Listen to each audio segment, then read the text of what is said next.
Negara sekitar perlu berterima kasih ke Indonesia. Jet tempur baru akan gempur Cina di Laut Cina Selatan.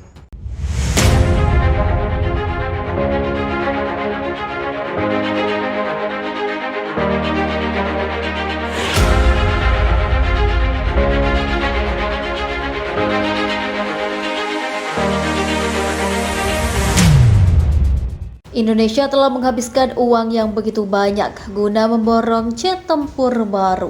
Hal itu untuk menggarisbawahi bahwa banyak negara yang tengah memodernisasi aset militernya.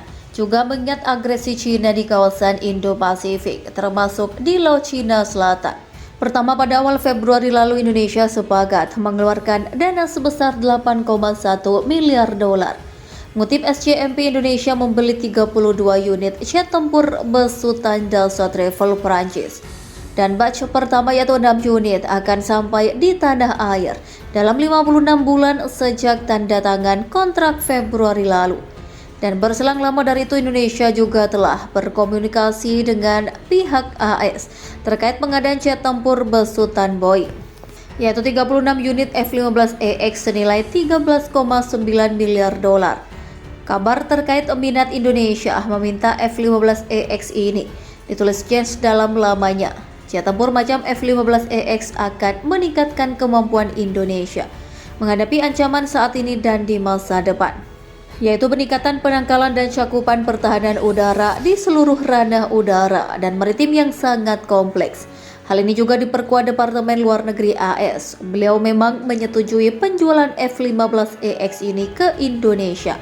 Selain unit pesawat, Indonesia juga akan mendapatkan mesin cadangan, radar, pelatihan kacamata penglihatan malam, dukungan teknis, dan banyak lagi. Untuk mendapatkan itu semua, Indonesia perlu menyiapkan dana sebesar 13,9 miliar dolar. Nantinya F-15EX mendapatkan varian sendiri khusus untuk Indonesia, yaitu menjadi F-15ID yang merupakan varian ekspor terbaru dari jet tempur itu. Dipercaya F-15EX maupun ID adalah varian paling canggih dari jet tempur Eagle.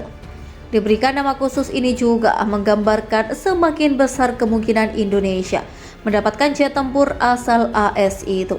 Selain bermitra dengan dua negara barat, Indonesia tak lupa dengan sahabat Asianya, yaitu bersama-sama membangun jet tempur bersama Korea Selatan. Prototipe pertama dari KF-21 Boramae telah melakukan uji terbang Juli lalu. Kejadian bersejarah itu diabadikan oleh media Korea Selatan Yonhap. KF-21 Boramae lepas landas pukul 15.40 waktu setempat. Terbang dari Pangkalan Angkatan Udara Korea Selatan di kota Sacheon, Provinsi Gyeongsang Selatan. Jet tempur yang dijuluki F-22 Raptor Asia itu terbang selama 33 menit. Boramae terbang di kecepatan 400 km per jam dan mendarat pada pukul 16.33 waktu setempat. Defense Acquisition Program Administration atau DAPA mengatakan uji terbang ini dipiloti oleh Mayor Ah Hyun Jung ROK. Uji terbang ini bertujuan untuk melihat kinerja terbang dasar pesawat seperti lepas landas dan mendarat, sekaligus mengecek ketahanan struktur pesawat sebelum menjalani ribuan uji terbang selanjutnya. Kehadiran Indonesia dalam proyek mega besar ini memancing mata dunia. Ikut andilnya Indonesia membuktikan bahwa kemampuan anak-anak bangsa sangat mumpuni. Dalam pengembangan KF-21 setidaknya ada 1.600 insinyur yang dikerahkan dan tentu saja sebagian datang dari Indonesia. Dalam proyek mega besar ini Indonesia memang harus patungan mengeluarkan uangnya. Disebutkan Indonesia perlu membayar 20% sebagai bentuk kontribusi pembangunan KF-21 Boramae. 20% itu jika dirupiahkan sekitar 18 triliun lebih. Dan sisanya akan dibayarkan pemerintah Korea Selatan sendiri dan pabrikan pengembang Korea Aerospace Industry. Dengan 20% itu Indonesia dijanjikan akan mendapatkan 40 unit jet tempur itu. Dan ROK tentu saja yang diprioritaskan dengan jatah 100 unit. Kenyataannya Menteri Pertahanan RI Prabowo Subianto sudah memiliki daftar pengeluaran yang panjang. Dan menurut SCMP daftar belanja itu akan menelan biaya hingga 125 miliar dolar selama 2 tahun ke depan.